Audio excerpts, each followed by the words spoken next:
Everyone welcome back to your YouTube channel for creative studies. आज इस videos के माध्यम से हम लोग जानेंगे बीपीएजी 171 के जो इंपॉर्टेंट क्वेश्चन विद आंसर, जो आज यूनिट 3 को कवर करेंगे हम लोग। यूनिट 3 इससे पहले जो है यूनिट 2 तक कंप्लीट हो चुकी है, 1-2 उसमें से जो भी इंपॉर्टेंट टॉपिक्स था उनको कवर हम लोग कर चुके हैं। जो भी इनमें से कोई भी स्टूडेंट अगर 1 और 2 नहीं कवर किए हैं उसको जरूर से जरूर कर लीजिए, वो भी बहुत ही ज़्यादा महत्वपूर्ण है।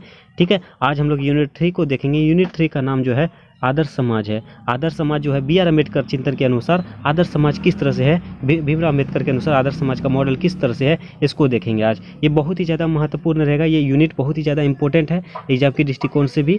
ठीक है, चलिए देखिए आज का क्वेश्चन रहेगा आपका, एक आदर्श समाज का मॉडल पर टिप्पणी लिखें। एक आदर्श समाज का मॉडल पर टिप्पणी लिखना है, ये बहुत ही इंपॉर्टेंट रहेगा ये क्वेश्चन। आप जरूर इसको कंप्लीट कर लीजिएगा और इसको जो है ना पूरा वीडियो को पूरा लास्ट तक देखिएगा। ठीक है, चलिए देखते हैं। आप अंबेडकर का अधिकांश लेखन या तो एक आदर्श समाज या एक जाति रहित समाज या एक ऐसे समाज की स्थापना को लेकर था जो न्याय को सिद्धांतों पर आधारित हो। देखिए बी आर अम्बेडकर के द्वारा जो है ये समाज का मतलब समाज के बारे में कहा है, समाज के लेखन के बारे में कहा है कि या तो एक आदर्श समाज हो या एक जाति रहित हो जिसमें जाति का भेदभाव नहीं हो। उसके बाद ऐसे समाज की स्थापना हो जहाँ पे न्याय के सिद्धांतों पर आधारित हो, न्याय मिले किसको क्या। पहले सबसे पहले उसकी बातों को सुनना चाहिए, सुनने के बाद क्या क्या उसके पास न्याय मिलना चाहिए, न्याय के सिद्धांतों पर आधारित हो। ये अंबेडकर के अनुसार समाजों का मॉडल होना चाहिए। इन तीनों समाजों के बारे में उनका अभिप्राय लगभग समान था। तीनों प्रायों मतलब ये जो बी आर अम्बेडकर के अनुसार जो है तीन अभिप्राय जो थे, एक जैसे हो गया एक आदर्श समाज, एक जाति रहित समाज या एक ऐसे समाज की स्थापना जहाँ पर न्याय के सिद्धांत हो। तो ये तीन अभिप्राय जो है, तीनों अभिप्राय को समाज के बारे में उनका अभिप्राय जो है लगभग एक समान माना है बी आर अम्बेडकर ने, भीमराव अम्बेडकर ने। समाज को स्वतंत्रता, समानता और भाईचारे के सिद्धांतों पर आधारित होना चाहिए। ये जो है समाज मॉडल जो है आदर्श समाज मॉडल, ये किस तरह से आधारित होना चाहिए, किस पर आधारित होना चाहिए, वो स्वतंत्रता, समानता, भाईचारे के सिद्धांतों पर आधारित होना चाहिए भीमराव अम्बेडकर के अनुसार। ओके, अम्बेडकर के न्याय पर आधारित समाज का परिकल्पना को समझने के लिए यह आवश्यक है कि इन तीनों सिद्धांतों के अर्थ को समझा जाए। अम्बेडकर के जो है न्याय पर आधारित जो होती है जो समाज है, आदर्श समाज हो गया, जाति रहित समाज हो गया, इन तीनों समाजों को सिद्धांतों का अर्थ पहले समझना चाहिए, ये बहुत ही ज़्यादा आवश्यक है। ठीक है, इस समाज को समझने से पहले जो है उसके आदर्शों को, उसके सिद्धांतों को समझा जाए, ये बेहतर रहेगा। उसके बाद इससे पहले हमें यह समझना चाहिए कि किस संदर्भ में अम्बेडकर के मस्तिष्क में एक समान समझौता आदर्श की आवश्यकता उत्पन्न हुई। उन सभी से पहले हमें यह जानने की आवश्यकता है कि तो इन सभी से जानने से पहले हमें यह समझना चाहिए कि जो है अम्बेडकर क्या चाहते हैं, क्या सोचते हैं, उसके मस्तिष्क में क्या है, कि उसके मन में क्या आ रहा है। एक समाजता जो है ना आदर्श समाज के बारे में, उसको सबसे पहले जानना जरूरी है, उसको उत्पन्न करना बेहद जरूरी है। इस तथ्य को स्वीकार करते हुए कहीं भी मानव समुदाय की एक पूर्ण इकाई नहीं है। इन तथ्य को जो है, इन सभी जितना भी तथ्य हुआ, जितना भी अभिप्राय हुआ, इन सभी का मतलब इन सभी को स्वीकार करते हुए कहीं ना कहीं भी जो है मानव का समुदाय एक संपूर्ण इकाई नहीं है। और उसके बाद ये सदैव भिन्न है, ये सभी जो ना अलग अलग प्रकार के अलग अलग है, सभी में भिन्नताएं हैं। उन्होंने एक आदर्श समाज के संदर्भ में निम्न परिकल्पना की है। अम्बेडकर के अनुसार जो है आदर्श समाज के संदर्भ में जो है ना निम्न परिकल्पना की है, जो इस प्रकार हैं। देखिए सबसे पहले जो है एक आदर्श समाज क्या है, ये निर्धारित करने के लिए यह प्रश्न करने होंगे कि विभिन्न समूह कितने प्रकार के हितों को जानबूझकर साझा करते हैं। देखिए आदर्श समाज क्या है, इसके बारे में हम लोग जानने से पहले ये निर्धारित किया गया, ये फिक्स किया गया कि उसमें जो एक प्रश्न होनी चाहिए जिसमें विभिन्न समूह कितने प्रकार के हितों को जानकर उसको साझा करते, कितने उसको जो है उसके समूह जो होते हैं कितने प्रकार के होते हैं, उसके बाद उसके हित में कितने क्या है, उसको जानने के बाद हम लोग साझा करते हैं। ये प्रश्न उठनी चाहिए। ठीक है, और आगे देखिए जैसे कि ये पॉइंट है जिसमें से आपको प्रश्न बनेंगे। ये देखिए, अन्य प्रकार के संगठनों से कितना पूर्ण और स्वतंत्र अंतर संबंध है। अन्य प्रकार के जो संगठन होता है उसमें कितना संपूर्ण पूर्ण होता है, कंप्लीट रूप से होता है और स्वतंत्र होता है, फ्रीडम मिलता है, ये अंतर संबंध है। उसके बाद फिर दूसरा है आपका, क्या समूहों और वर्गों को विभाजित करने वाली शक्तियाँ उन शक्तियों से ज़्यादा सुदृढ़ है जो उन्हें एक करती है। देखिए ये सभी क्वेश्चंस है जो यहाँ पे बताया गया कि आपके उसमें से प्रश्न करने होंगे। जैसे अभी आप देख रहे हैं ना, प्रश्न करने होंगे, ये सभी प्रश्न है। ठीक है, देखिए सेकंड प्रश्न यही था, क्या समूहों और वर्गों को विभाजित करने वाली शक्तियाँ उन शक्तियों से ज़्यादा सुदृढ़ है जो उन्हें एक करती है। उसका तीसरा क्वेश्चन आपका रहेगा, देखिए इस सामूहिक जीवन के साथ क्या सामाजिक महत्व जुड़ा है, इस सामूहिक जीवन के साथ क्या सामाजिक महत्व जुड़ा है, ये सभी जानने के बाद, ये सभी प्रश्नों के जानने के बाद हम लोग एक आदर्श समाज का एक मॉडल तैयार कर सकते हैं, एक आदर्श समाज के बारे में समझ सकते हैं, एक आदर्श समाज बना सकते हैं अंबेडकर के अनुसार। यहाँ तक समझ गए?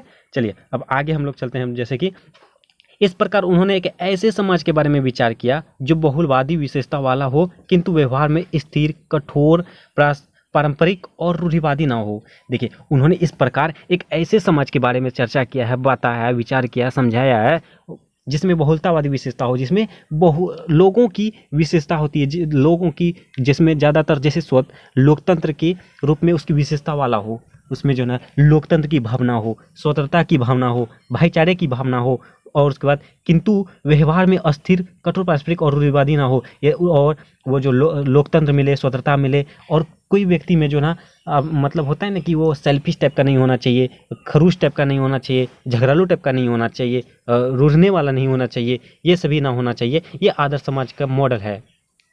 ओके, उसके जो प्रत्येक को उनकी प्रगति के लिए समान अवसर प्रदान करे और सभी मनुष्यों को एक समान सांस्कृतिक बंधन में बांधे।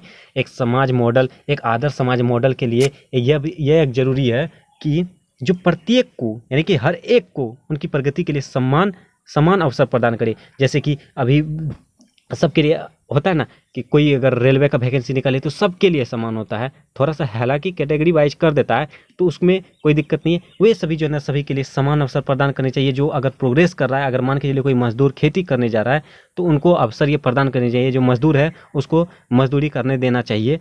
ठीक है, इस तरह से अवसर प्रदान करना चाहिए उसके प्रोग्रेस करने के लिए, और सभी मनुष्यों को एक समान सांस्कृतिक बंधन में बांधे रखना चाहिए। और सभी मनुष्यों को जो है एक ही समान के लिए, जैसे कोई पूजा पाठ करता है तो उनके लिए भेदभाव नहीं करना चाहिए। वो एक मंदिर कोई किसी का है, हिंदू धर्म का मंदिर है तो हिंदू सब कोई जा सकता है, उसका तो कोई मस्जिद है तो मुस्लिम जा सकता है। ऐसा नहीं है कि एक मुस्लिम में से किसी को नहीं जाने देंगे, किसी को जाने देंगे, इस तरह के भेदभाव नहीं होना चाहिए।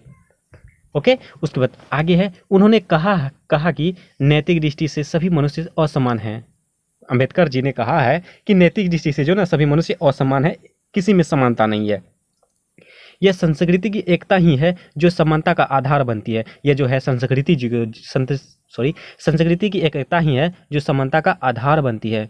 स्पष्ट रूप से सांस्कृतिक एकता तभी विकसित होती है जब समाज समानता, स्वतंत्रता और भाईचारे पर आधारित हो। स्पष्ट रूप से यह समझ में आता है कि सांस्कृतिक एकता तभी पॉसिबल है, तभी विकसित हो सकती है, तभी प्रोग्रेस कर सकती है जब तक समाज में भाईचारे हो, स्वतंत्रता हो और उसके समानता जब तक नहीं होगा तब तक ये समाज जो है ना एक आदर्श समाज मॉडल प्रस्तावित नहीं कर पाएगा। ये भीमराव अम्बेडकर का कथन था।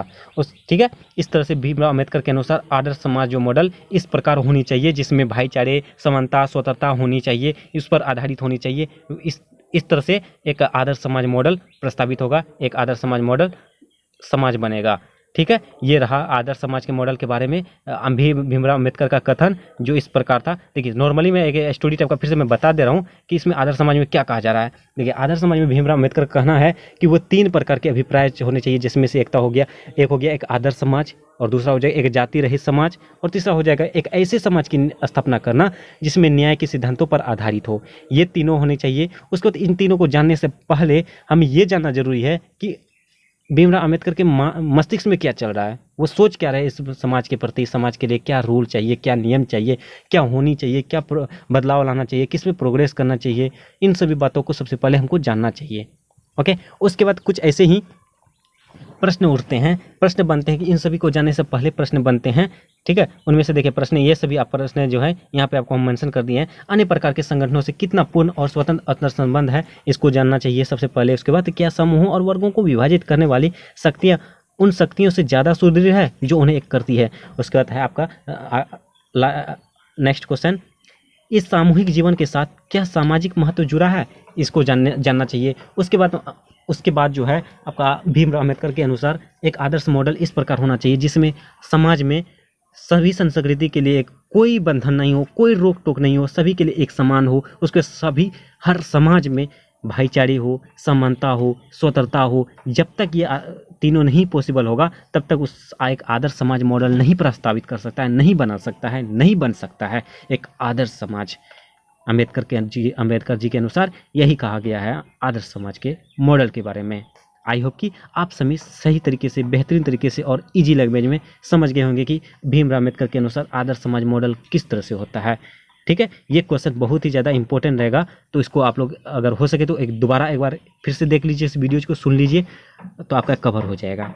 उसके बाद ये एक्सप्लेनेशन भी अपना ज़रूर बताइए कैसा एक्सप्लेनेशन रहा, ताकि हमें भी मोटिवेशन मिले। ठीक है, तो आज के लिए बस एक ही क्वेश्चन रहेगा यूनिट 3 का, और बहुत ही जल्द नेक्स्ट क्लास भी पोस्ट हो जाएगी बहुत ही जल्द।